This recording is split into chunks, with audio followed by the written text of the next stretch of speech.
Ating tunghayan ang ating mga banal na kasulatan. Ating buksan sa Book of Mark, chapter 10, verse 17 hanggang verse 22.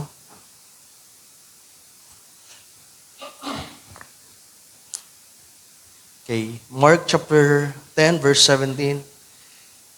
And when he was gone forth into the way, there came one running and knelt to him and asked him, Good master, what shall I do that I may inherit eternal life?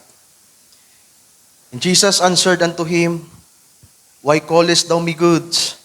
There is none good but one, that is God.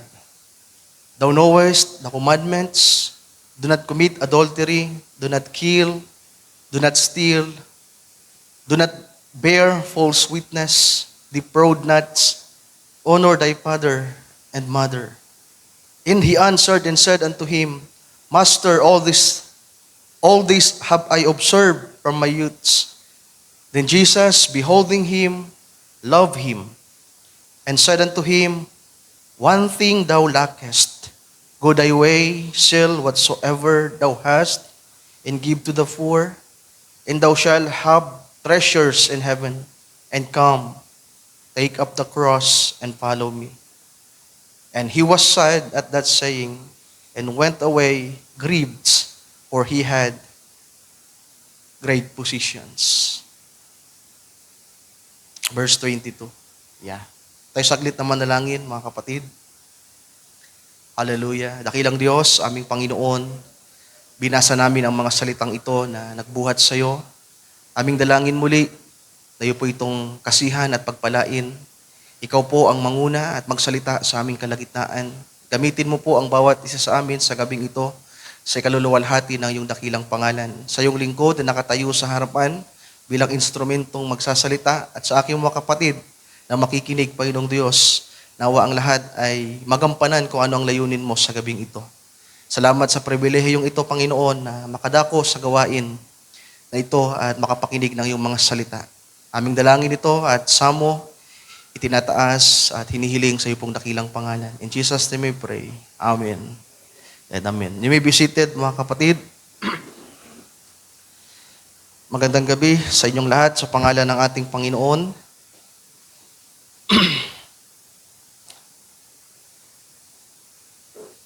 So di na po ako mag-a-announce ng mga announcement. Yung announcement natin ay pwede ko namang dalhin sa group natin para maka-proceed na po tayo sa salita ng Panginoon.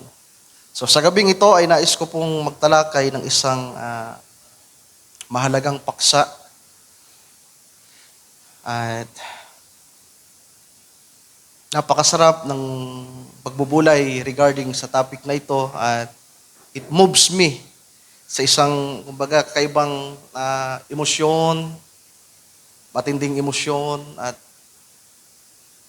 feeling na there is something na hindi ko maipaliwanag, mga kapatid.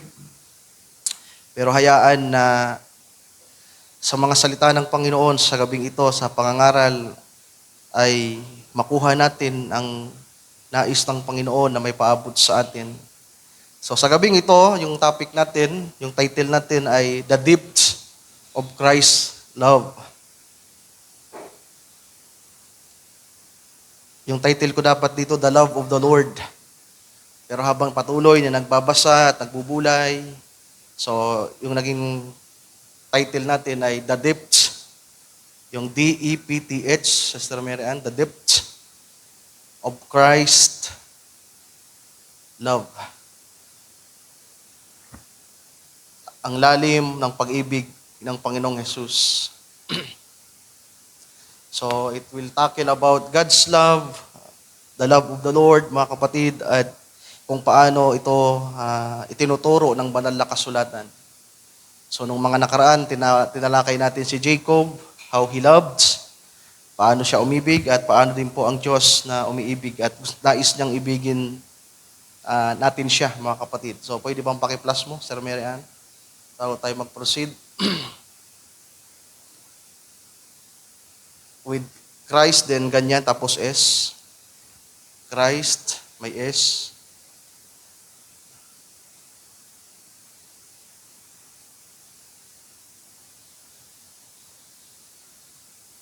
Yeah.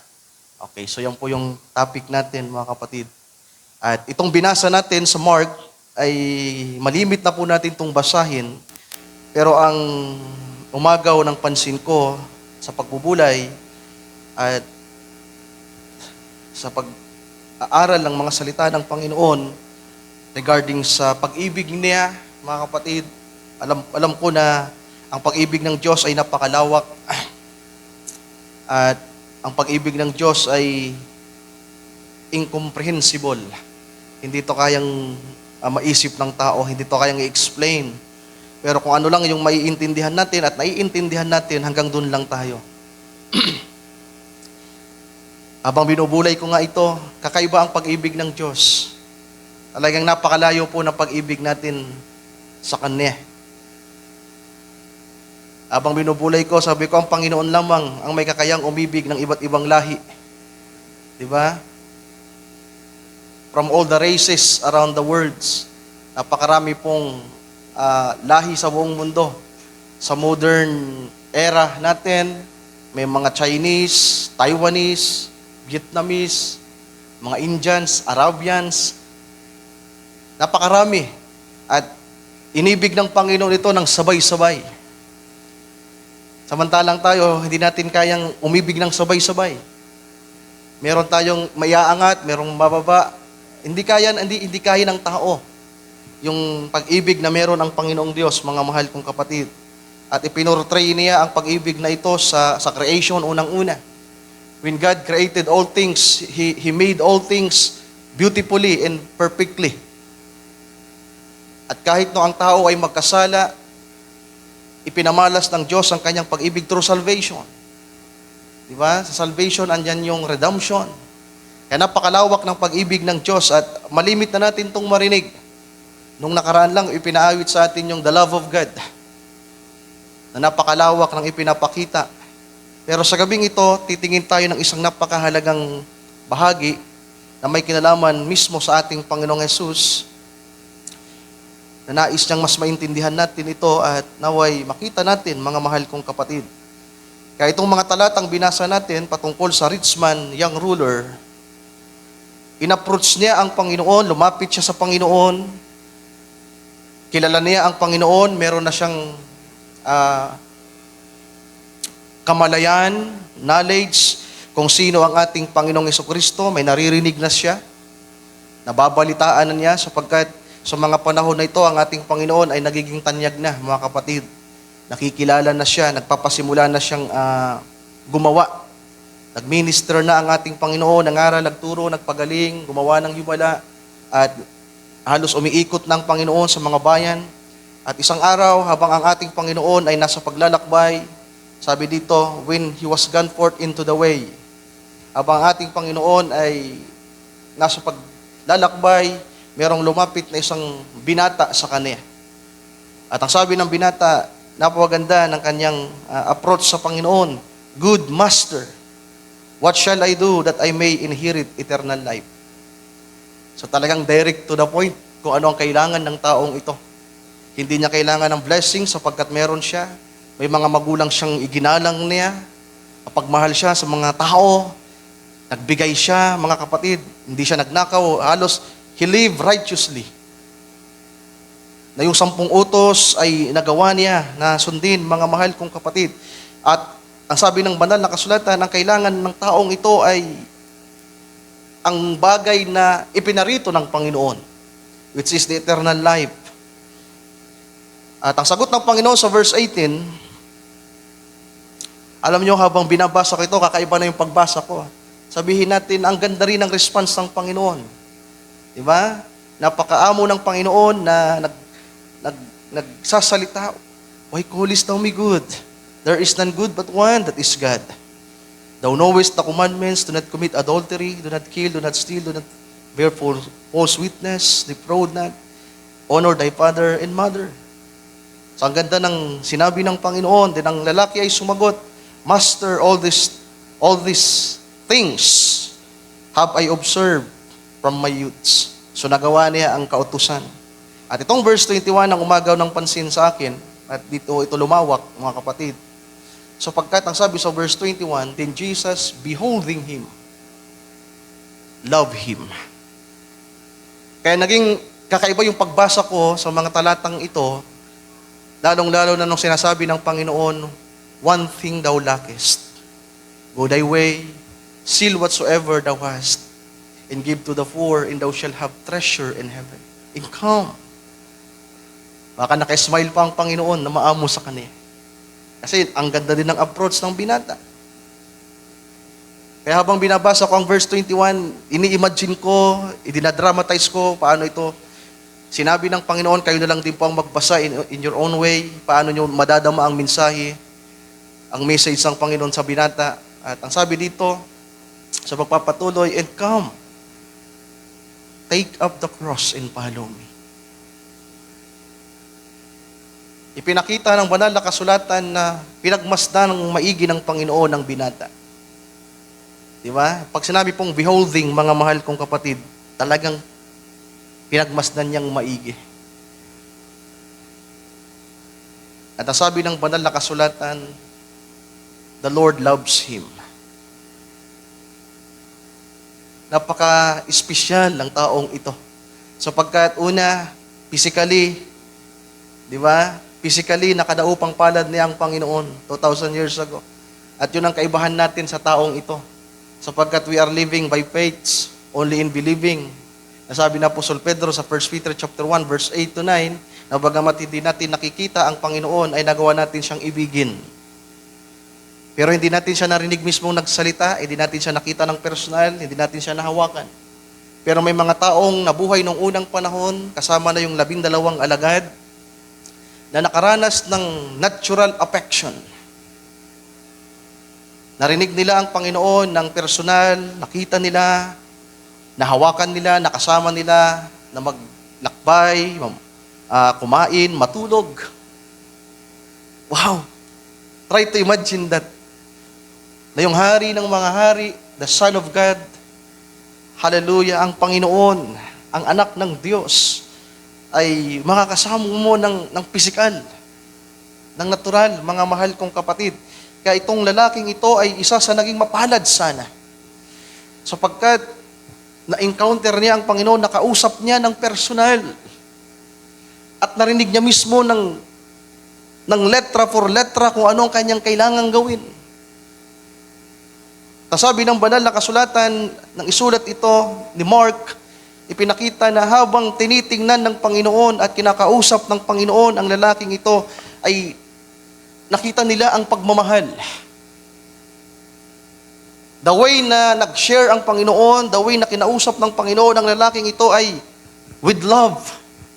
Sabi ng kasulatan, then Jesus, beholding him, love him. Pero anong naging resulta, mga kapatid, sa verse 22? And he was sad at that saying, yung binata. Ikinalungkot niya yung sinabi ng Panginoong Yesus na ibenta ang lahat niyang ari-arian, pasanin ang krus. Hindi yung literal na magpapasan ng krus, kundi ibig sabihin yung burden. Kinakailangan niyang simula sa araw na yon ay mag-suffer, sapagkat ang sasamahan niya ay mahirap lang. Halos walang matulugan ng Panginoon. Halos wala siyang unan. Wala siyang personal na unan. Halos walang sabihin natin, walang anuman ng Panginoon, mga mahal kong kapatid. Hindi siya nakapag-aral. Wala siyang magandang trabaho. Wala siyang magandang propesyon.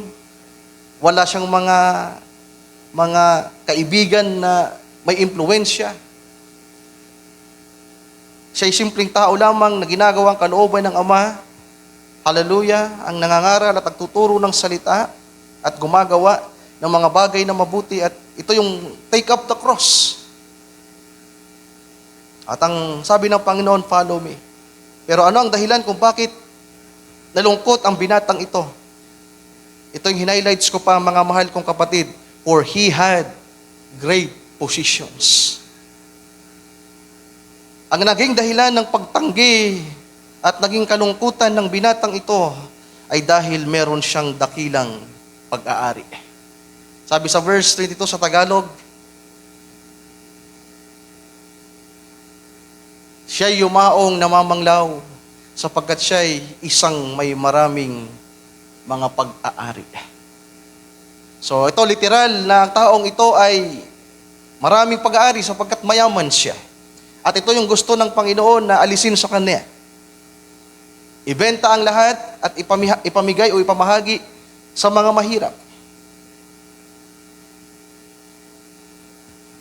Kinakailangang i-give up ito ng binata.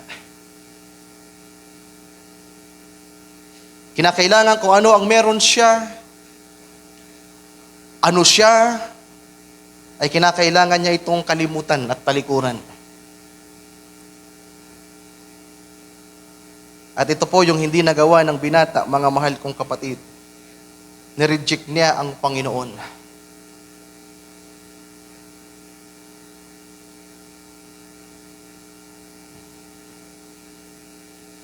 At gusto kong tingnan natin, bigyan natin ng pansin, paano na-express ang pag-ibig ng Panginoon para sa lahat. Sapagkat hindi lamang ang lalaking ito ang inibig ng Panginoon. Sabi sa verse 21, "Then Jesus, beholding him, loved him." So alam kong isa na tayo sa mga pinagmasdan ng Panginoon. Amen. Bagamat hindi natin siya nakita ng personal, narinig ng personal, pero spiritually speaking, sa pamamagitan ng kanyang salita, ay nakasalubong na natin ng Panginoon, nangusap siya sa atin. Amen. Nahawakan na natin siya sa pamamagitan ng pananampalataya. At pinagmasdan tayo ng Panginoon, tiningnan tayo ng Panginoon kung ano tayo. Try to imagine that, na tiningnan ka, pinagmasdan ka ng Panginoon. Anong lahi mo, anong itsura mo, saan ka nanggaling, sinong tatay at nanay mo, anong mga pinaggagawa mo. Diba? Ang kaibahan nga lamang natin sa binatang ito sapagkat ang binatang ito ay halos perpekto sa kanyang kalagayan. Samantalang tayo,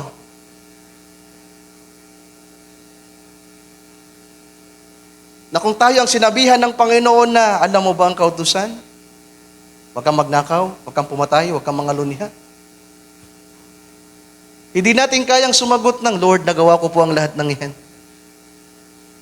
Napakalayo natin sa binata.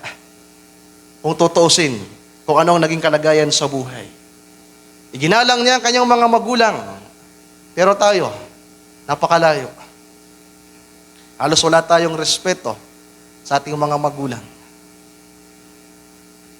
Pero, kung paanong tiningnan ng Panginoon ang binatang ito, ay gayon niya tayo tiningnan, mga mahal kong kapatid, with compassion. Alam niyo, pag pinagmasdan, di ba? Pag pinagmasdan mo ang isang tao, may nakikita ka sa kanya. It's either ma-amaze ka, maawa ka. Di ba? Kagaya ng patotoo ni Brother Gideon, nakakita siya ng pulubing na mamalimos. Kung unang makita niya, naiinis siya. Ganun naman tayo eh.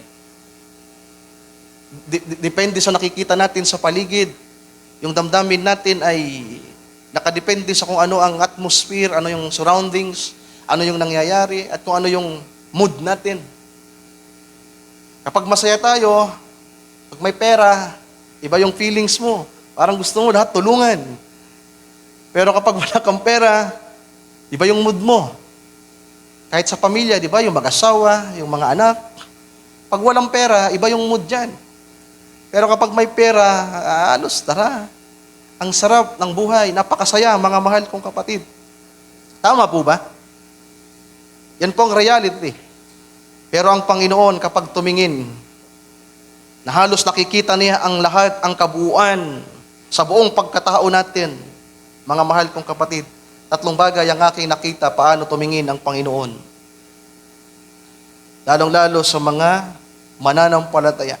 So may tatlong bagay akong nakita. Paano nai-express o na-express ang pag-ibig ng Panginoon.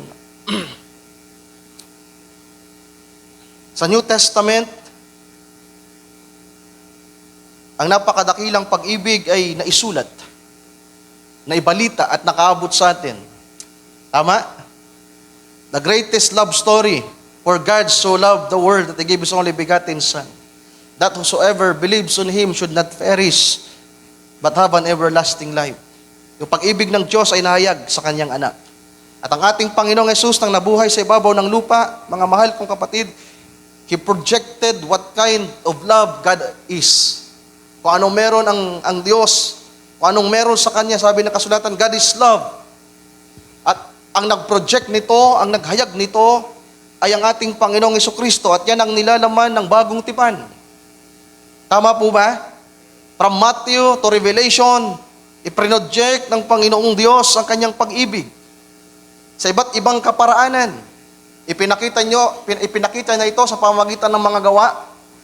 Nagpagaling siya ng may sakit, dinalaw niya ang mga babaeng bao, binisita niya ang mga kababaihan na nasa mahirap na kalagayan. Tama po ba?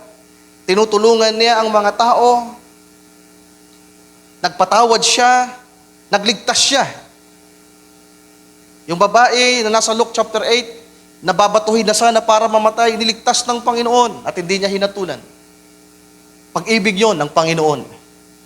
Nang si Lazaro ay mamatay, at 4 na araw nang nasa libingan, umiyak ang Panginoon. That expression of love. Umiyak ang Panginoon, sabi ng banal na kasulatan, Jesus wept. Sapagkat mahal na mahal niya ang kanyang kaibigang si Lazaro. At napakalawak ang projection ng pag-ibig ng Panginoon sapagkat sa buong bagong tipan, mga mahal kong kapatid, ang ipinakita dito ay ang pagtutubos, ang pagliligtas. Hallelujah. At nais kong tingnan natin sa 3 bahagi paano na-project ang pag-ibig ng Panginoon. Paano niya ito ipinakita, mga mahal kong kapatid. Una, nais kong basahin ang John chapter 15, verse 13. Binasa ko ito nung nakaraan. Sa pagtatalakay natin kay Jacob, yung last part. Sabi sa verse 13, greater love has no man than this, that a man lay down his life for his friends. Ang nagsasalita dito ay ang ating Panginoong Hesus mismo. At tinawag niya ang pag-ibig na ito na greater. Minsan lang ito sinabi ng Panginoon. Sa lahat ng kanyang pagtuturo at pangaral, minsan lang niya sinabi na merong isang dakilang pag-ibig. Greater love has no man than this. Ano yung greater love na yan? Mga mahal kong kapatid, ang ibigay ng isang tao ang kanyang buhay para sa kanyang mga kaibigan o minamahal. Kaya ang una, paano prinoject ng Panginoon ang kanyang pag-ibig?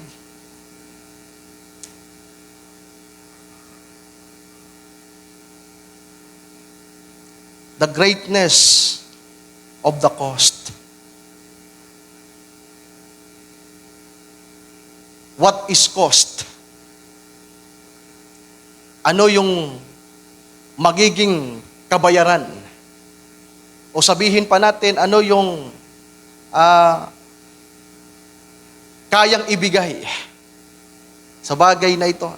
At ang ipinapakita dito ay ang pagsasakripisyo ng ating Panginoon. Ibinigay niya ang kanyang buhay, mga mahal kong kapatid. Mula sa kanyang pagsilang, hanggang sa araw ng kanyang kamatayan sa krus. Ipinakita ng Panginoon ang isang dakilang pag-ibig sapagkat ang ipinapakita dito ay kung gaano kabigat o kalaki ang isang bagay na kayang gawin ng isang taong umiibig. Pwedeng ipakita ito sa pagbibigay ng kung anuman, tama po ba? Karamihan sa mga tao, ipinapakita ang pagmamahal sa pamamagitan ng salita lamang.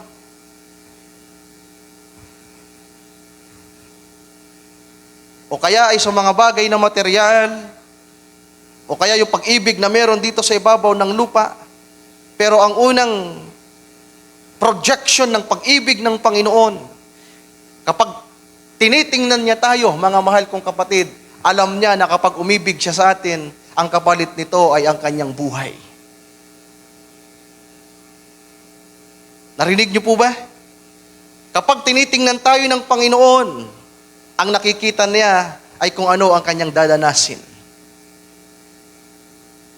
Kung ano ang magiging kabayaran nito para sa kanya.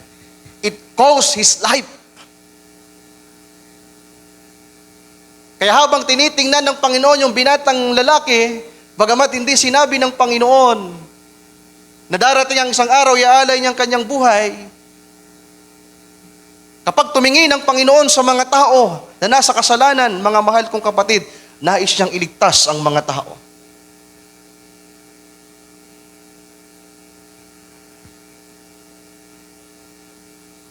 At ang pangalawa, para mai-connect natin, pangalawa, mga mahal kong kapatid,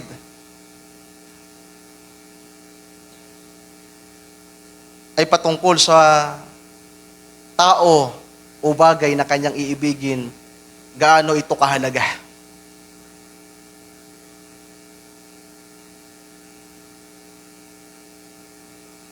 How undeserving are the objects? Halimbawa, itong tablet at itong cellphone. Alin ang mas mahalaga? Itong iPad o itong cellphone?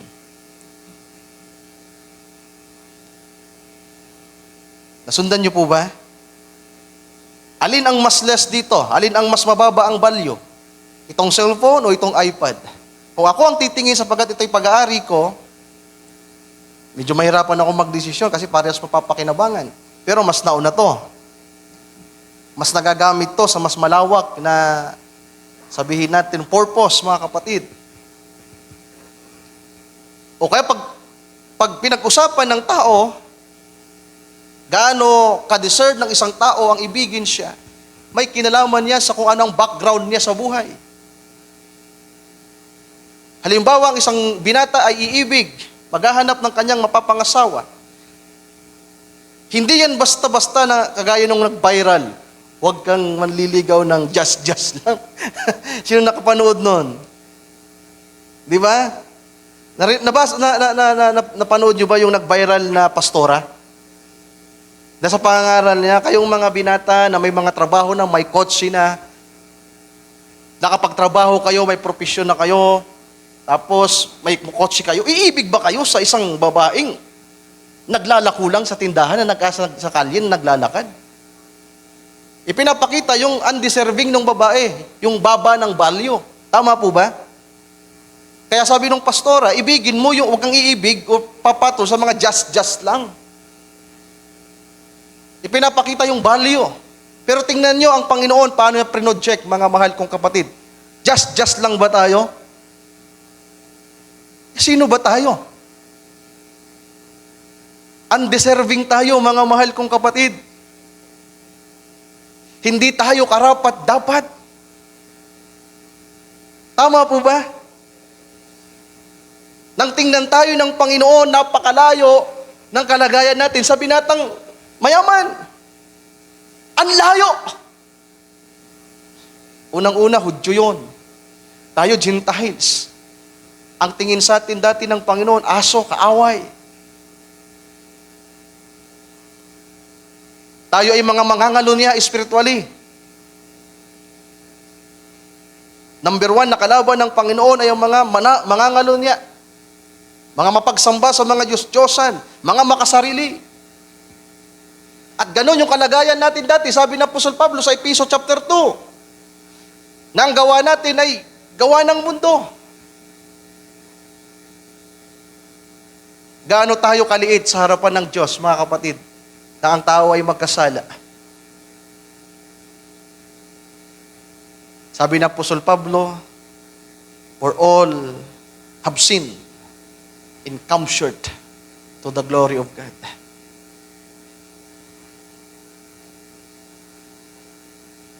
Napakarumi natin. Hindi maganda ang background natin sa mundong ito. Makasalanan tayo. Matigas ang ulo natin, masuwayin tayo. Pero nagawang bumaba ng Panginoon sa ibabaw ng lupa. At prinodject niya ang kanyang pag-ibig sa mga taong nabuhay noong unang panahon. At ngayon sa ating panahon, pinoproject niya sa pamagitan ng kanyang salita na ipinapaabot sa atin. How undeserving we are. And yet, patuloy tayong nililigawan at nais makausap ng Panginoon. Araw-araw niya tayong pinagmamasdan. Araw-araw niya tayong dinadalaw. Kung mabubuksan lamang ang ating mga mata, mga mahal kong kapatid, na ang Panginoon araw-araw nakatingin sa atin. Beholding us. At tinitingnan ng Panginoon ang kalagayan natin. How undeserving we are. Pero salamat sapagkat habang tinitingnan tayo ng Panginoon, meron siyang pusong umiibig para sa atin. Kaya gayon na lamang yung pagtitiis niya. Nang i-reject siya nung binata, hindi nagalit ang Panginoon. Tama po ba mga mahal kong kapatid? Hindi niya isinumpa ang binata. Bagkus pa ang Panginoon nalungkot din. Sapagkat nais ng Panginoon, pag i-project niya ang kanyang pag-ibig, mag-project din tayo ng pag-ibig sa Kanya. When God created all things, lalong-lalo na ang tao, nais i-express ng Panginoon ang kanyang pag-ibig. Nais niyang madama ang pag-ibig at umibig. At nais din niyang ibigin siya. Two-way kinds of love. Nais ng Panginoong makadama ng pag-ibig. Kaya pinadama ng Panginoon ang kanyang pag-ibig. Pero ang isang bagay na kinakauhawan ng Panginoong Diyos, ang ibigin siya. At habang binubulay ko ang paksang ito, mga kapatid, hindi ko mapigilang umiyak. Sabi ko, Lord, hindi pumipintig ang puso namin sa iyo. Gumigising kami bawat umaga na hindi masaya na ikaw ang naiisip. Gumagawa kami ng mga gawain na hindi ikaw ang naiisip. Paminsan-minsan lang. Kahit man po si Brother Ryan ngayong araw lang, sa pagbubulay ng paksang ito, dinala ko ng Panginoon sa pagpapaalaala at salamat sa pag-ibig niya. Amen. Pag pinag-usapan ng pag-ibig ng Panginoon, mga mahal kong kapatid, kagaya ng sinasabi ko, habang tinitingnan tayo, do you believe that? That He is here, beholding our face. Tinitingnan niya ang ating mga mukha. Pinagmamasdan ng Panginoon ang ating mga kaluluwa at espiritu. Hindi lamang ang panglabas ang nakikita niya, kundi ang kalaliman ng ating pagkatao. Ano meron sa atin?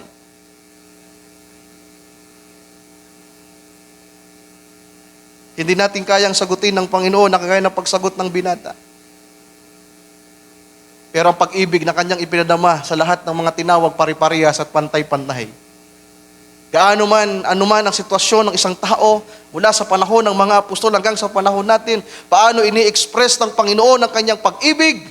Pantay-pantay. Hallelujah. Kaya nais kong basahin ang Roma, mga mahal kong kapatid, chapter 5, verse 5. Sa panahon natin, paano ba natin ito nararanasan? Paano ito in-express ng Panginoon sa mga mananampalatayang hindi na nakita ang Panginoon ng personal at nakasama? Sabi sa verse 5, sabi na Apostol Pablo, and hope make it not ashamed, because the love of God is shed abroad in our hearts by the Holy Ghost, which is given unto us.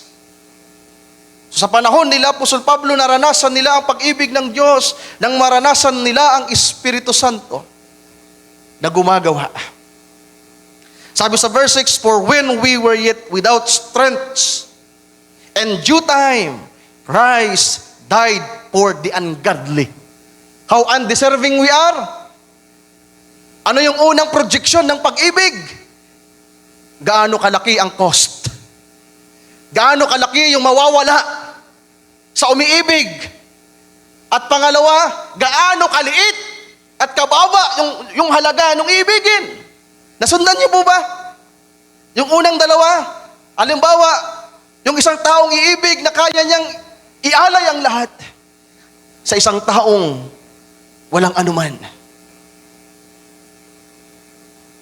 Kanino inalay ng Panginoon ang kanyang pag-ibig? For the ungodly. masamang mga tao, walang kwentang mga tao, matitigas ang ulo, mga masuwayin, walang galang sa magulang. Kung sa panahon pa natin, kapag ang lalaki pipili yan ng mabait, maganda, may trabaho. Pero yung walang ginagawa, patulog-tulog, tamad. Nanliligaw ang Panginoon, sasabihin pa, gumising kang natutulog, andito na ako. Ayaw pang bumangon.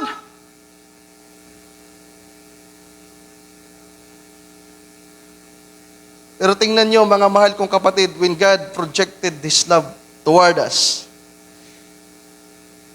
napakalaki ng nawala sa Kanya, pero napakaliit ng meron sa atin. Parang langit at lupa.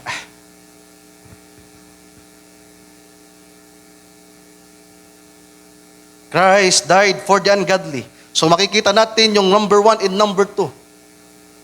Nakita niyo po ba, mga mahal kong kapatid? Yung number 1, paano makikita yung pag-ibig ng Panginoon, gaano ito kadakila, gaano ito kalalim, gaano ito kalawak, dahil sa kung ano ang merong kaya niyang ibigay.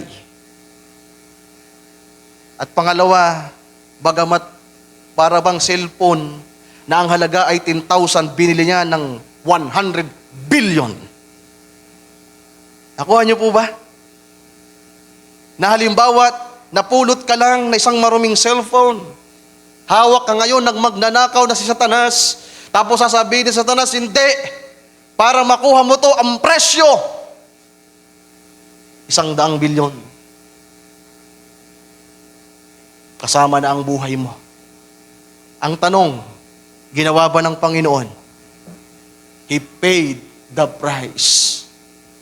Amen. Yung walang value, walang kwentang makasalanang matigas ang ulo. Binayaran niya ng napakalaki. Alam niyo, sa panliligaw sa Israel, mga mahal ko kapatid, merong dowry. Binabayaran.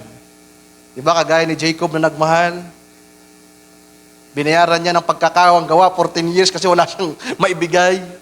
Pero si Isaac, naghanapan ng magiging asawa ni Abraham, ang dami niyang dalang mga kayamanan.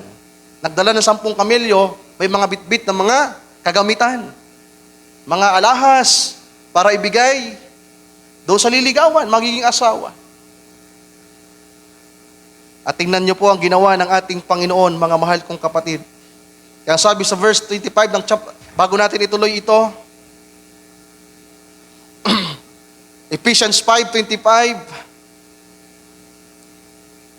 sabi ng lingkod ng Panginoon na si Apostol Pablo, husbands, love your wives, even as Christ also loved the church and gave Himself for it. May ibinigay ang Panginoon, mga mahal kong kapatid. Pwede ba nating palakpakan ang ating Panginoon? Oh, hallelujah! He paid the price. He gave Himself. Ibinigay niya. Iniukol niya. Inubos niya ang lahat niyang panahon at oras. Iniwanan niya ang kanyang trono, ang kanyang kaluwalhatian, para lang ibigay ang oras sa atin. Na kahit sa pagtulog niyo, binabantayan kayo. Kahit saan kayo pumunta, sinasamahan niya kayo. Tinutulungan niya kayo, pero anong ginagawa natin? Yun ang nakakalungkot na katotohanan. I am guilty, you are guilty.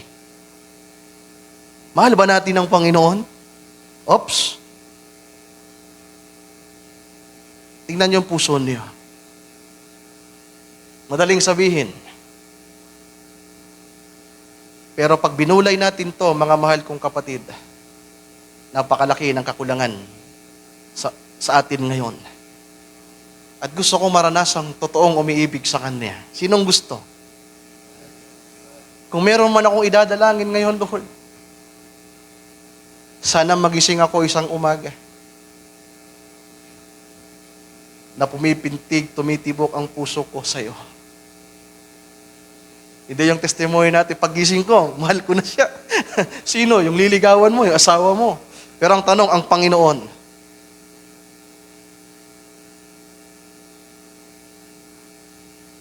Magagawa lamang nating maialay din po at magawa ang lahat, mga kapatid. With all our hearts, with all our minds, with all our soul, with all our strength. Magagawa nating ibalik ito sa Panginoon. I-project ito pabalik sa Kanya.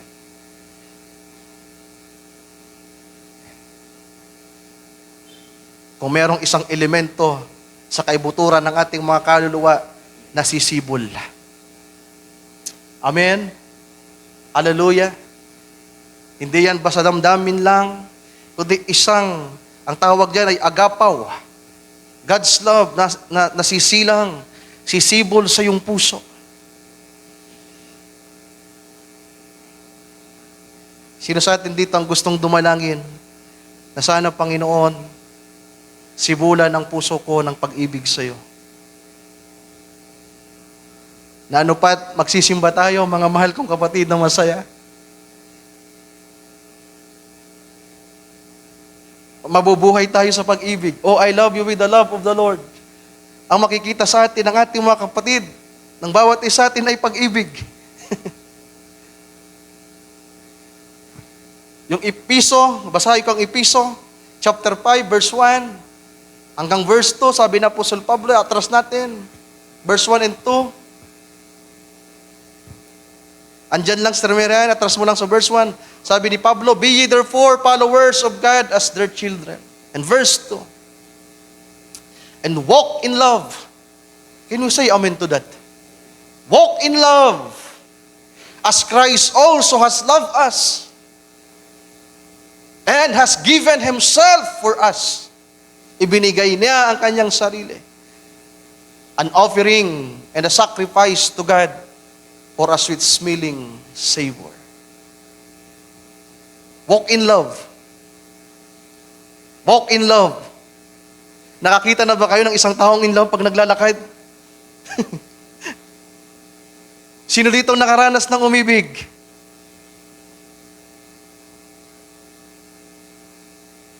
Masarap po bang umibig? Kaya alam nyo, pag walang pag-ibig, mga mahal kong kapatid, napakahirap. Nagiging mahirap ang isang bagay kapag walang pag-ibig. Kaya nga si Jacob, yung 7 years, sabi ng banal na kasulatan, ito'y parang kahapon lang sa kanya. Kaya kapag ang mag-asawa, nagsisisihan na, nag-aaway na lagi, mag-ingat tayo.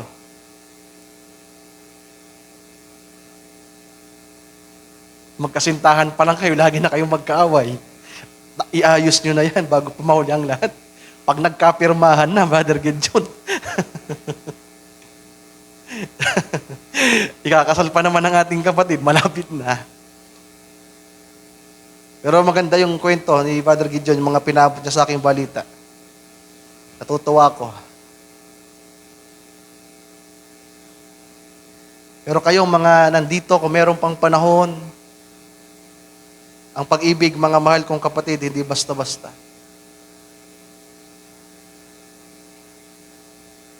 Napakahirap makasama ng isang taong hindi mo mahal. Kaya kung hindi natin mahal ang Panginoon, hindi po magiging madali para sa iyo ang paglilingkod sa Kanya. Parang kaibigat. Pero kapag umiibig tayo at magpasimulang sumibol ang pag-ibig na makalangit sa atin at magawa nating ibigin ng Panginoon, hallelujah, magiging magaan ang lahat kahit mabigat. Magiging madali ang lahat kahit mahirap. Tama po ba? Hindi nangangahulugan na madali at magaan, mabigat, pero nagiging magaan. Why? There is something. Merong God is the strength sa puso mo. Ano bang nagpapalakas sa puso natin? I do believe number 1 is love.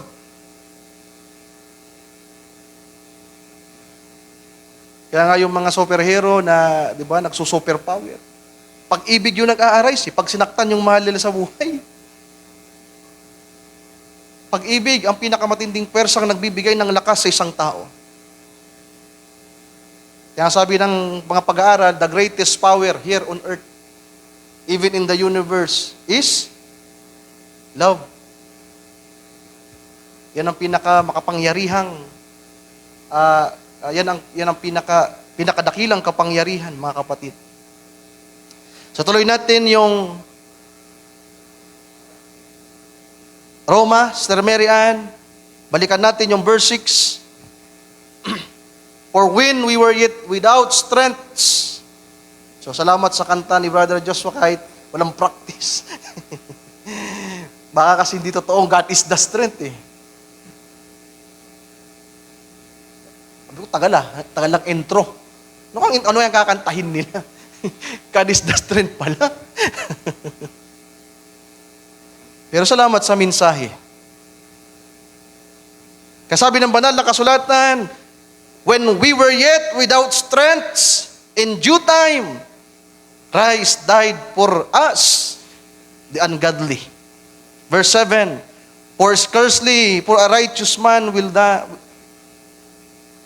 one die yet. Sa Tagalog nga, Sir Mary Ann, sapagkat ang isang tao ay bahagya ng mamatay dahil sa isang taong matuwid. Yan yung value na sinasabi ko. Halimbawa, ang Panginoon inalay niya ang kanyang buhay sa isang taong karapat dapat pag-alayan. Tama po ba? Ililigtas ko ang taong ito, ano man ang mangyari, sapagkat napaka-loyal nito. Napaka-faithful nito, hindi ako nito ipagkakanulo. Magiging masunurin ito sa akin, magiging maamo ito, magiging mabait ito. Yan ang sinasabi ni Pablo. Na mas justified pa, mas may intindihan na magagawang ialay ng isang tao kanyang buhay kapag karapat dapat yung pag-aalayan. Pero anong meron dito? Pero bagamat dahil sa isang taong mabuti, marahil ay may mga ngahas mamatay. Pero paano? Di tayo mabuti. Nakukuha niyo po ba? Pero nagawang ibigay pa rin ng Panginoon ng kanyang buhay para sa atin. Pwede ba nating palakpakan ng ating Panginoon, mga mahal kong kapatid? How undeserving we are. How unvaluable we are. Ang Diyos na napakadakila at tayo na napakababa. Langit at lupa ang pagitan. Kaya napakadakila ng storya ng pag-ibig na ito. Tama po ba? Walang hihigit at papantay sa kwento ng pag-ibig na meron ng ating Panginoong Jesucristo. Marami na kayong napanood ng mga love story na nag-inspire sa inyo paano umibig. Kapag nakapanood ng Korea drama, may in love naman talaga. Gagayahin pa yung look, yung style, paano magsalita, paano mangako, ano yung regalong ibibigay. Pero kung merong napakadakilang pag-ibig, mga mahal kong kapatid, na ipinakita at ipinamalas sa ibabaw ng lupa ang pag-ibig ni Kristo. Siya na napakadakila, siya na napakarangal, na kayang ibigay ang lahat. Na kapag nangako siya, lahat ng kanyang pangako ay kaya niyang gawin at ibigay at tuparin. Pero tayo, na napakababa ng kalagayan, makasalanan, matigas ang ulo, masuwayin. Hindi nga tayo pakipot sa Panginoon eh. Talagang wala tayong gusto. Hindi natin nararamdaman, di ba? Hindi natin siya napapansin. Araw-araw siyang nanliligaw, linggo-linggo siyang nagpapadala ng love letter sa inyo, pero dead ma lang. Huwag niyong hayaan na dumating ang araw, ma-realize nyo, siya pala yung totoong nagmamahal sa inyo. Sana ngayon pa lang, habang nabubuhay tayo, may panahon pa. Manalangin tayo. Bakit ba ang kulit-kulit mo, Panginoon? Araw-araw mo na lang akong sinisermonan, linggo-linggo na lang. Sabihin ng Panginoon, mahal kita eh. Nakukuha niyo ba, mga mahal kong kapatid? Hallelujah. Verse 8, last verse. But God commended His love toward us. And that while we were yet sinners, see, Christ died for us. Isang matuwid sa isang makasalanan. Isang napakataas ng value na napakalaki ng mawawala sa kanya sa isang taong walang kwenta. Pero salamat sa Panginoon, napakadakila ng kanyang pag-ibig para sa kanyang mga minamahal.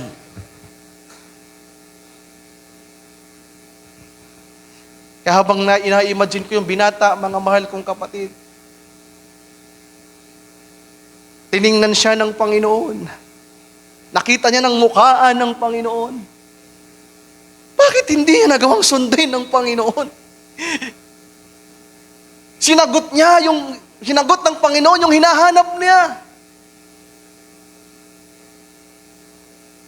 Siya yung nag-approach, nagtanong siya, Lord, paano ba ako magkakaroon ng buhay na walang hanggan? At ang Panginoon, sumagot ng direktahan, ng di kailangan ng parabol, ng hiwaga. Napakasimple, ibenta mo lang ang meron ka at ibigay mo sa mga mahirap. Nalungkot siya. Dahil yung puso niya kasi, sabi ng banal na kasulatan, marami na pong nilalaman. Meron siyang great position. Nasabi ng Biblia, kung nasaan ang iyong kayamanan, nandoon ang iyong puso. Kaya walang lugar sa lalaking yon ang Panginoon. Kaya alam nyo, mga mahal kong kapatid, kung bakit hindi natin madama ang pag-ibig sa Panginoon? Bakit gumigising tayo araw-araw at nabubuhay araw-araw na hindi siya naiisip at hindi tayo masaya? Marami pong ibang nilalaman ang puso natin. Kasalanan, unang-una na, mga bagay sa mundo, mga pampalit na kaligayahan. At ito ang reality sa mundong ito, mga mahal kong kapatid.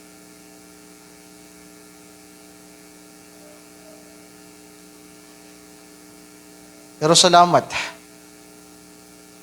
sapagkat sa kabila na ganito ang kalagayan natin, araw-araw tayong tinitingnan, pinagmamasdan ng Panginoon, patuloy tayong rini-reach out ng Panginoon. Kung ang lalaking ito, siya ang nag-approach at nabigo siya, sa atin iba, siya ang nag-approach sa atin, mga mahal kong kapatid. Sabi ng banal na kasulatan, hindi tayo ang naghanap sa Kanya.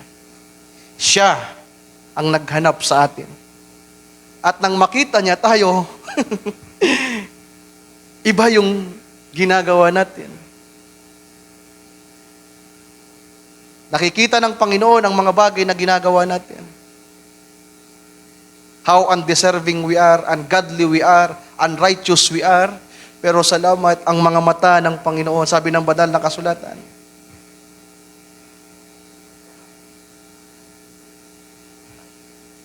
yung isang praise na, beauty is in the eyes of the beholder. Ang kagandahan ay nasa paningin ng isang taong tumitingin. Bagamat ang tingin sa atin ng iba ay hindi maganda, makasalanan ang tingin sa atin, tayo'y marumi, pero kapag tumitingin si Kristo sa atin, there is beauty. There is perfection. Amen. Napakalaki ng pag-asa ng Panginoon sa atin. Alam niya na ang mga undeserving na ito, ang mga ungodly na ito, ang mga taong ito na marumi at makasalanan, darating ang araw na makikita ang totoong value nito. Amen. Kaya sana, mga mahal kong kapatid, mabuksan ang ating mga mata, the eyes of our understanding being enlightened, para makita natin ang lawak at lalim ng pag-ibig ni Kristo sa atin. Amen. Nais ba nating madama ang pag-ibig ng Diyos? Kinakailangang mabuksan ang mata ng ating mga kaunawaan. Pangatlo, ang oras ay hindi magpapahintulot, mga kapatid. The greatness of the benefits. Tingnan nyo yung isa na napakadakila, napakataas, na napakalaki ng mawawala sa kanya, mga mahal kong kapatid, na kaya niyang sabihin, ibigay. Para sa isang taong napakababa ng kalagayan.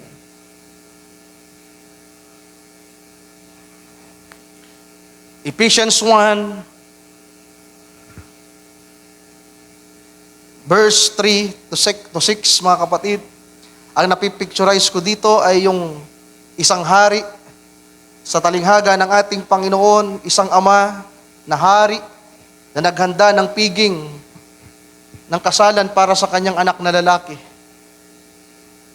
Sabi sa verse 3, "Blessed be the God and Father of our Lord Jesus Christ, who has blessed us with all spiritual blessing in heavenly places in Christ, according as He has chosen us in Him."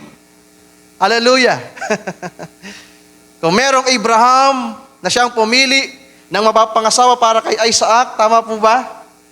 Merong amang nasa langit na bago pa itatag ang lahat ng patibayan ng lupa ay pumili na ng mapapangasawa ng iibigin ng kanyang anak.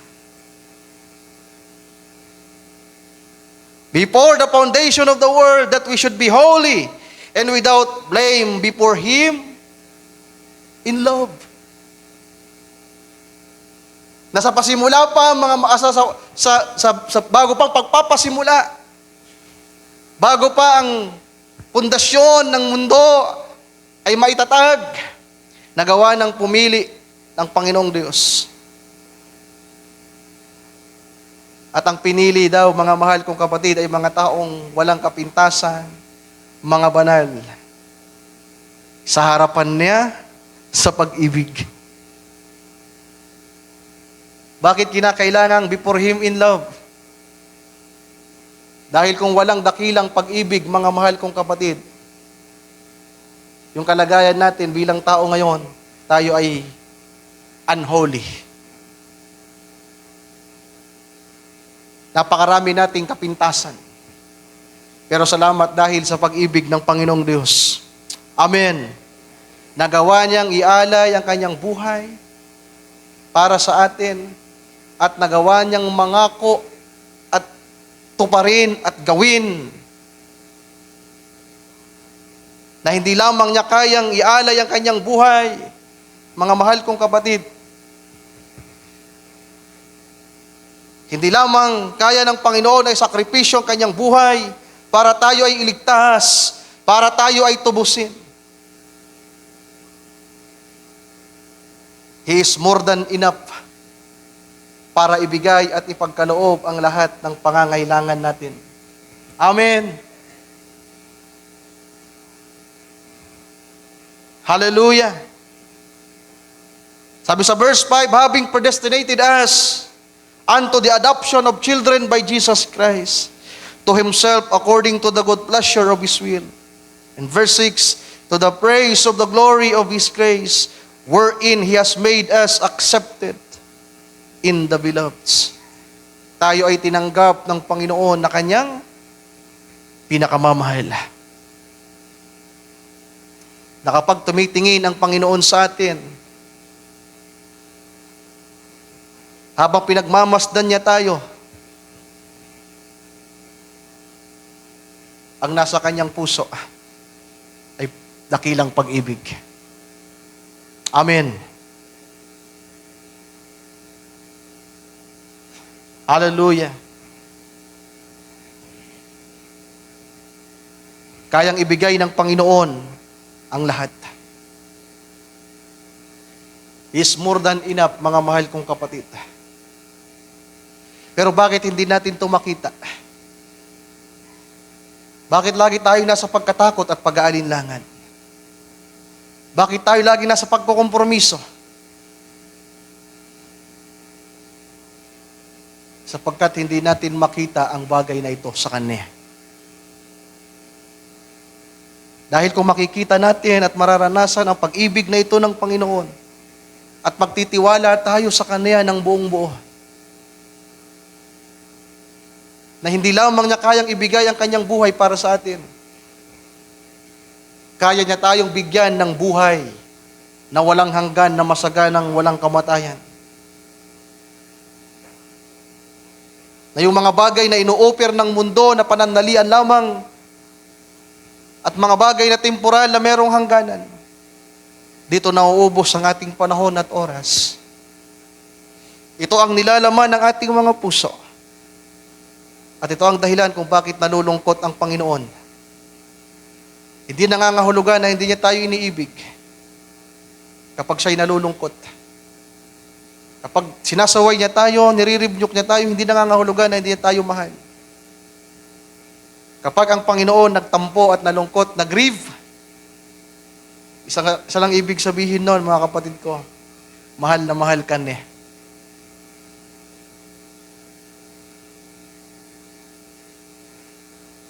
Naranasan niyo na po bang magtampo? Brother Edison, naranasan mo na bang magtampo dahil kay Sister Rosel? Ang gusto mo lang naman, lumapit siya sa'yo, di ba? At titimpla ka ng kape. Humingi ng sorry. At ganoon din naman, Sister Rosel. Nagtampo ka na ba, Sister Rosel, kay Brother Edison? Ang gusto mo lang naman sa kanya, tigilan ng pagbabasketball, di ba? Salamat, tumigil na. Yun lang naman yun eh. Pero doon sa puso mo, alam mong mahal mo yung taong yon. At ganoon ang Panginoon, mga mahal kong kapatid. Nalulungkot siya every time ng atensyon natin ay nakabaling sa iba. Napakasarap maranasan ang pag-ibig ng Panginoon araw-araw sa buhay natin. At napakasarap din, mga mahal kong kapatid, na ibigin ng Panginoon pabalik. Amen. Ipag-pray natin yan na sana, Lord, yan ang maranasan namin. So, ayoko na pong idugsong pa ang mga nakalista ko dito. May mga nakalista pa ako dito, paano tinawag ng Panginoon ang 12 alagad. Paisa-isa silang tinawag, pasunod-sunod silang tinawag. Pero lalampasan ko na muna ito, sapagkat naibigay ko na ang pinakapunto ng mensahe na nais kong may bahagi sa inyo sa gabing ito, mga kapatid. So dito na lamang tayo sa John chapter 15. Binasa natin kanina yung verse 13. Pero simulan natin ngayon sa verse 9 at tayo magtatapos. John 15:9. As the Father has loved me, so have I loved you.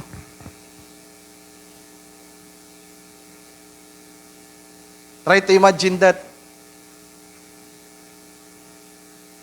Na may nagsasabi sa iyo ng I love you. Pero yung katagan na yan, yun lang basahin mo. Huwag mo munang basahin yung as the Father has loved me, so have. Yung basahin mo lang yung word na I love you. Sino nagsasabi niyan? Si Jesus Christ. Basahin nga natin. I love you. Sino nagsasabi niyan? Ang Panginoon. Daman nyo ba? Daman nyo ba, mga kapatid? I hope so. Sabi ng Panginoon sa kanyang mga alagad, I love you.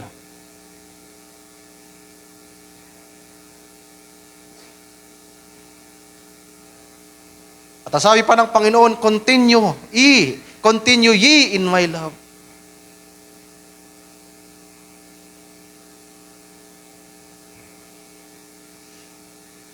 Si Pedro, tinanong ng Panginoon, Pedro, mahal mo ba ako? Mahal kita, Pedro, mahal na mahal kita. Sa kabila na hindi ka naging loyal sa akin, ipinagkanulo mo ko ng 3 beses, still, I love you. Pero mahal mo din ba ako, Pedro? Nagmamalaking sumagot si Pedro, yes, Lord, alam mong mahal na mahal kita. Nagduda ba ang Panginoon? Yes. Sapagkat alam ni Lord, ng Panginoong Jesus, na hindi totoo yung pag-ibig ni Pedro. Parang tayo. 3 beses nagtanong ang Panginoon. Sabi ni Pedro, Panginoon, alam mong mahal kita. Ano sabi ng Panginoon? Pedro, kung talagang mahal mo ko, pakanin mo ang aking mga kordero. Kaya ano sabi ko sa inyo nung nakaraan, mga mahal kong kapatid, ano ang meron sa pag-ibig, sa dakilang kautusan? Paglilingkod. Serving. Paglilingkod. 3 beses yan. At nung pangatlong beses na nagalit na po si Pedro, nainis na. Sino nakakaalam niyan? Di ba na-irritate na si Pedro? Ikaw ba naman tanungin na 3 beses, pinagdududahan ka? Talaga naman kaduda-duda ka, pinagkanuno mo ko eh. Pero yung pag-ibig ng Panginoon, hindi yung pinagdudahan ni Apostol Pedro. Alam niyang mahal siya ng Panginoon, kaya nahihiya siya. Hallelujah. Salamat na lang sa pag-ibig ng ating Panginoon. Balikan natin yung verse 9, mga kapatid. Kung nais niyong basahin ito ng basahin niyo lang yung I love you. And try to imagine that. Magbulay-bulay kayo na nagsasalita dito yung Panginoon. I love you. I love you. I love you. Wala sabi ng Panginoon, manatili kayo sa aking pag-ibig. Verse 10, if ye keep my commandments, ye shall abide in my love. Ito kasi yung mabigat na iniisip natin. Yung pagsunod, even as I have keep my Father's commandments and abide in His love. These things have I spoken unto you, that my joy might remain in you, and that your joy might be full. Paano mapupuno ang kagalakan ng isang tao at ng ating Panginoon? Dahil sa pag-ibig.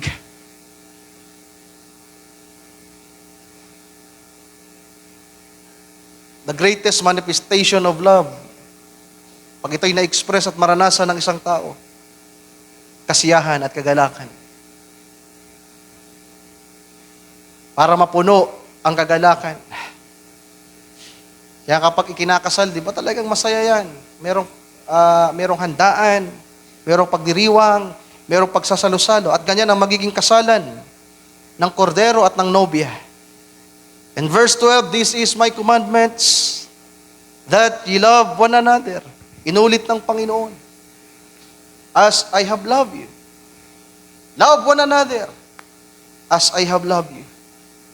At ito na yung verse 13, Greater love has no man than this, that a man lay down his life for his friends. Hallelujah. Purihin ang ating Panginoon, ating siyang palakpakan, mga kapatid.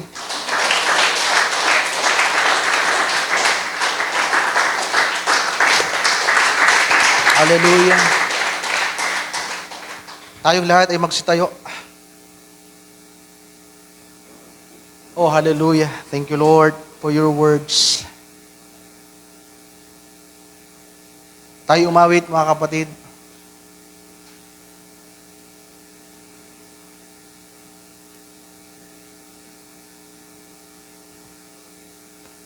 Awitin natin, thank you for the cross, Lord. Worthy is the Lamb. Pwede ba nating purihin ang Panginoon sa gabing ito? Kalimutan muna natin ang ating mga problema sa gabing ito. Pwede bang iukol muna natin ang ating atensyon, oras, lakas, tinig, isip, puso sa Panginoon ngayon through this song? Pwede po ba yun, mga kapatid? Damahin natin yung kanta habang inaalay natin ito sa Panginoon. Please, damahin nyo yung lyrics ng kanta. Awitin natin to na mayroong pagpapasalamat sa Panginoon. Alam ko kahit papaano, naranasan natin ang pag-ibig ng Panginoon. Amen? Naranasan natin ang kanyang pag-ibig. Pero napakasarap na maranasan ito araw-araw sa buhay natin. At may padama din natin sa Panginoon ang ating pag-ibig sa Kanya. Awitin natin to. Thank you for the cross, Lord. Oh, hallelujah. Hallelujah. Thank you, Lord, for your words. Thank you for for the love, Lord, that you bestowed us. Thank you, Jesus. Hallelujah. Hallelujah.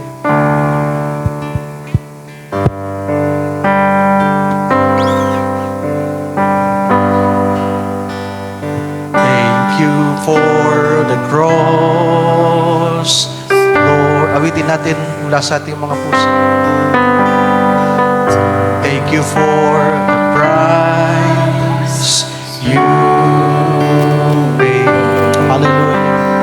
Bearing all my sin and shame. In love you came. Thank you, Lord. And gave. Amen. Ulitin natin ang verse 1.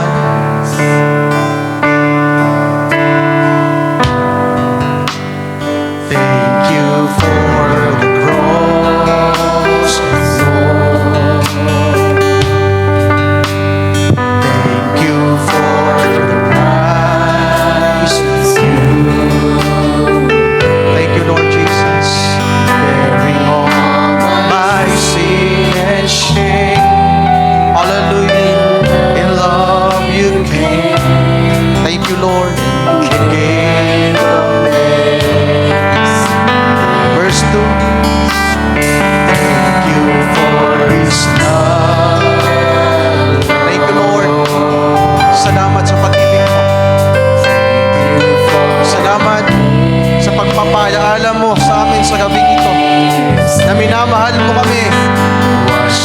Na tinitingnan mo kami. Na pinagmamasdan mo kami araw-araw. At ang iyong ipinapadama sa amin, Panginoon, ay ang pag-ibig mong napakadakila. Hallelujah.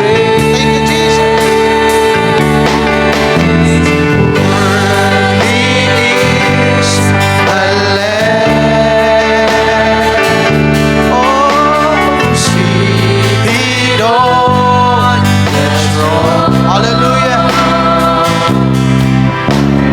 Crown you now with many crowns.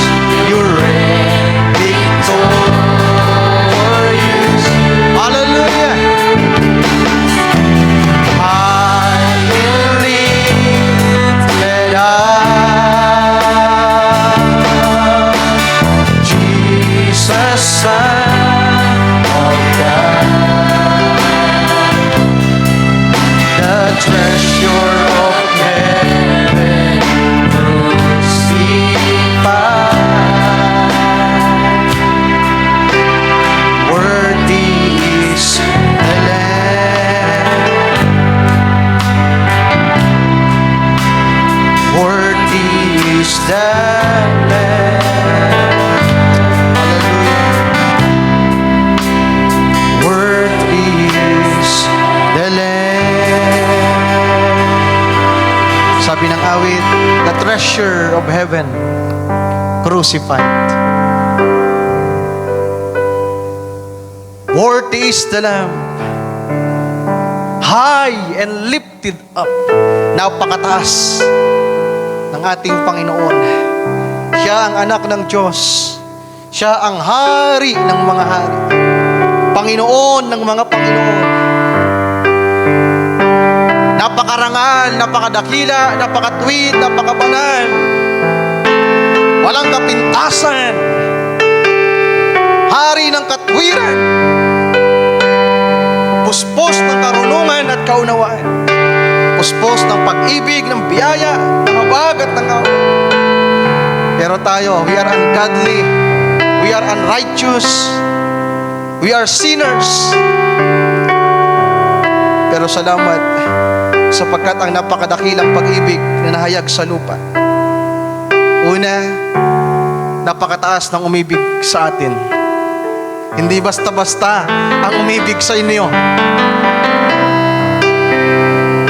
Hindi lamang maharlika ng mundong ito, hindi mayaman, hindi artista, hindi politiko. Ang umibig sa atin ay ang Diyos ng langit. What a privilege, mga mahal kong kapatid.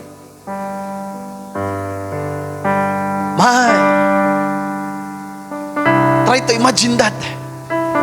Pero yung puso natin, we are too busy sa mga bagay dito sa mundo. Hinahanap natin yung pag-ibig dito sa lupa. Umiibig tayo. Hindi masamang magmahal sa mga taong mahal natin sa buhay. Pero sabi ng Panginoon, nang umibig sa kanyang ama, sa kanyang ina, sa kanyang kapatid, nang higit sa akin, hindi karapat-dapat sa akin. Kayong mga alagad ng Panginoon, di ba? Kabaliktaran sila nung mayaman sapagkat ang mga alagad na tawagin ng Panginoon, isa-isa. Come follow me. Yung unang tinawag yung mga kapatid na si Andro saka si Pedro habang nangingisda, naglilinis ng kanilang lambad. Nang sabihin ng Panginoon, come follow me. Immediately, they leave everything. Tapos ang sunod na tinawag ng Panginoon yung magkapatid na Santiago at Juan na nangingisda din. Iniwan din nila lahat. Ang sunod ay si Nathaniel, din si Philip. Ang pampito ay si Mateo na tax collector. Ang sabihin ng Panginoon, come follow me. Iniwanan niya agad.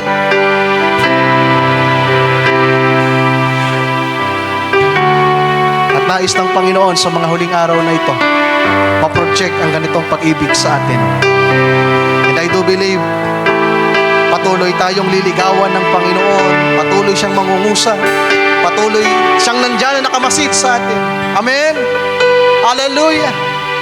Araw-araw niya tayong pinagmamasdan at kinakausap. At titiis ang Panginoon. Inalay niya ang lahat, ang oras, lakas niya, lahat inalay niya para sa atin. At nangako siya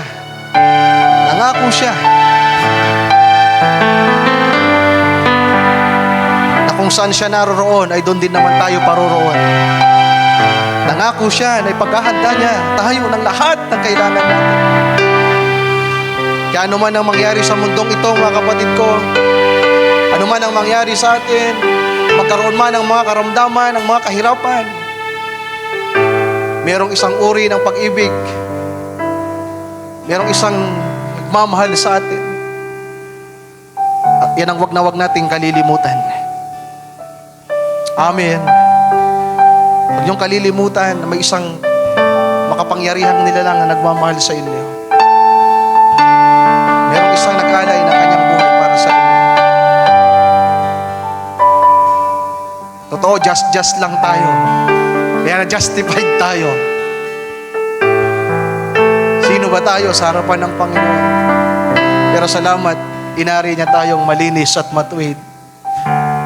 Ang kanyang mga mata, tumutulo ang luha habang kumikinang.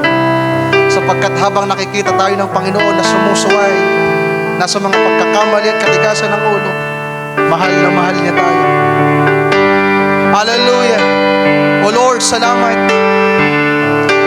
Salamat sa iyong napakadakilang pag-ibig, Panginoon. Narinig namin sa gabing ito muli sa iyong mga salita na ganitong uri ng pag-ibig, Panginoon, ang iyong ipinamalas sa sanglibutan. Ganitong uri ng pag-ibig ang iyong inihayag, Panginoon, nang ikaw po ay magkatawang tao.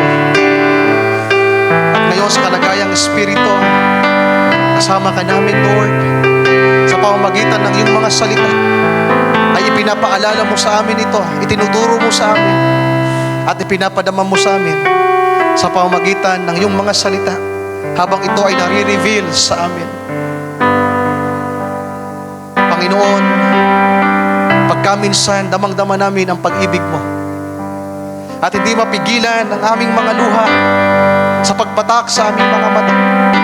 Hindi mapigilan ang hagulhol ng kagalakan na nagmumula sa aming mga puso ng hibig, ng pagpapasalamat at pagpupuri sa iyo, sapagkat napakadakila ng iyong pag-ibig na pinagkaloob sa amin. Na kami na hindi karapat-dapat, na kami na makasalanan, na matigas ang ulo, na marumi, Panginoong Diyos, ay nagawa mong ibigin. At sa bawat panahon na kami ay nagiging espiritual, sa bawat panahon na kami ay nag-uukol ng panahon sa pag-aaral ng iyong salita at pakikinig at pagbubulay. Kapag nabubuksan ang dimensyon ng spiritual, Panginoon, damang-dama namin ang iyong pag-ibig. Sa bawat panahon na kami ay nagpapakumbaba, na hinahanap ang iyong mukha, ang kasagutan sa mga bagay na katanungan ng aming puso. Sa bawat panahon na kami ay naghahanap sa iyo. At kapag ang salita mo ay nandiyan na nagpaalaala, na binuksan mo sa amin, damang-dama namin ang pag-ibig mo. At pagkamisan, Lord, sa pusong ito na meron kami ngayon, ay nagagawa rin namin may padamaha ang pag-ibig sa iyo. Kung minsan nararanasan naming maglingkod, na tila po ba walang kapaguran, Panginoon. Nararanasan naming i-endure ang lahat, tiisin ang lahat. Na sa kabila na may mga taong nagsasalita ng mga masama laban sa amin, ay nagagawa naming umunawa, nagagawa naming magpatawad, sapagkat damang-dama namin ang pag-ibig.